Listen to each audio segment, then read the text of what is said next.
pendiri tempat ibadah di seluruh ruko-ruko di Surabaya.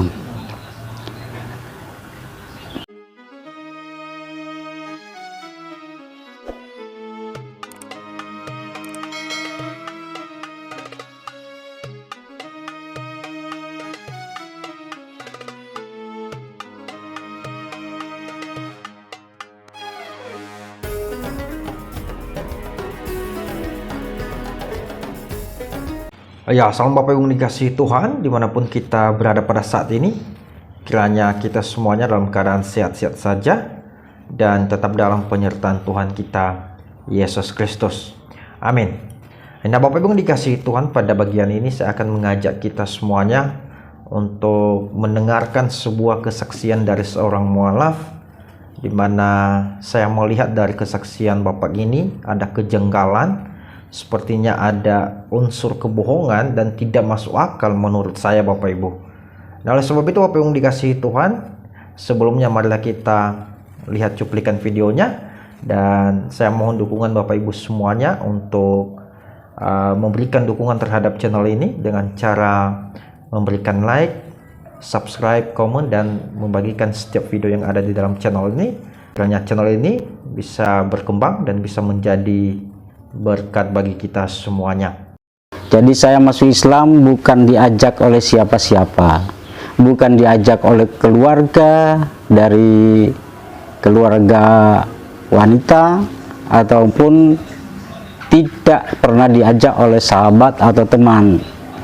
Tapi saya masuk Islam itu karena selama 5 malam saya didatangi oleh, kalau orang Islam katakan itu gaib, jadi barang yang tidak kelihatan oleh mata jasmani. Jadi ada yang mengatakan itu adalah malaikat. Jadi selama 5 malam mereka datang kepada saya dan mengajak saya untuk masuk Islam. Jadi saya masuk Islam bukan dari manusia, tapi dari sesuatu yang tidak kelihatan dengan mata jasmani. Dan saya yakin itu adalah para malaikat-malaikat. Dan setelah saya dipertemukan dengan para malaikat-malaikat ini 2 bulan, selama 2 bulan saya tidak bisa tidur. Selama 2 bulan tidak bisa tidur karena merasa saya ini adalah seorang Kristen. Saya adalah pelayan gereja, bahkan saya di gereja itu sebagai leadership maupun penginjilan di mana-mana. Bahkan kita itu dulu pendiri tempat ibadah di seluruh ruko-ruko di Surabaya. Dan saya juga berasal dari keluarga pendeta, mulai dari kakek saya, bapak saya, dan kami saudara keluarga besar kami adalah pelayan-pelayan gereja, banyak yang jadi pendeta. Nah, Bapak Ibu dikasihi Tuhan, itu tadi cuplikan videonya, dan seperti yang telah kita dengarkan bersama-sama Bapak Ibu, bahwa mualaf ini tadi berkata ketika dia masuk ke agama Islam itu bukan karena ada paksaan dari pihak-pihak tertentu, bukan juga diajak oleh istrinya atau anaknya atau kawan-kawannya di luar atau bahkan orang lain, tetapi ini murni dari hatinya karena dia mendapat hidayah, seperti yang dia katakan tadi Bapak Ibu, bahwa dia ditemui oleh sosok yang gaib yang tidak kelihatan oleh mata jasmani kita. Dan menurut dia bahwa yang menemui dia itu adalah para malaikat, dan malaikat ini mengajak dia untuk masuk ke agama Islam. Bapak Ibu dikasihi Tuhan, itu dia ditemui selama 5 malam berturut-turut Bapak Ibu. Jadi sehingga dia tidak bisa tidur sampai 2 bulan katanya Bapak Ibu. Jadi dengan berat hati dia harus mengambil satu keputusan, yaitu meninggalkan agama Kristen dan masuk ke agama Islam. Dan itu luar biasa sekali Bapak Ibu. Tetapi dibalik dari kesaksian mualaf ini Bapak Ibu, saya mau katakan bahwa sepertinya ada kejanggalan menurut saya. Sepertinya ada di situ unsur kebohongan yang dibuat-buat oleh Bapak ini. Kenapa saya katakan demikian? Alasan yang pertama, tadi dia katakan bahwa pekerjaan dia di gereja itu yang pertama adalah pelayan. Saya kurang tahu Bapak Ibu ya,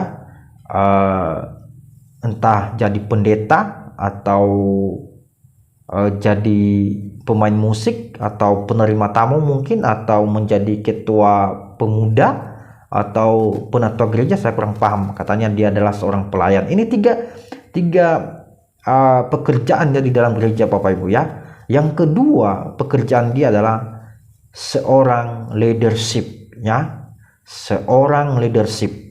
Bapak Ibu yang dikasihi Tuhan, setahu saya bahwa di dalam gereja itu tidak ada yang namanya leadership ya. Setahu saya yang ada worship leader ya.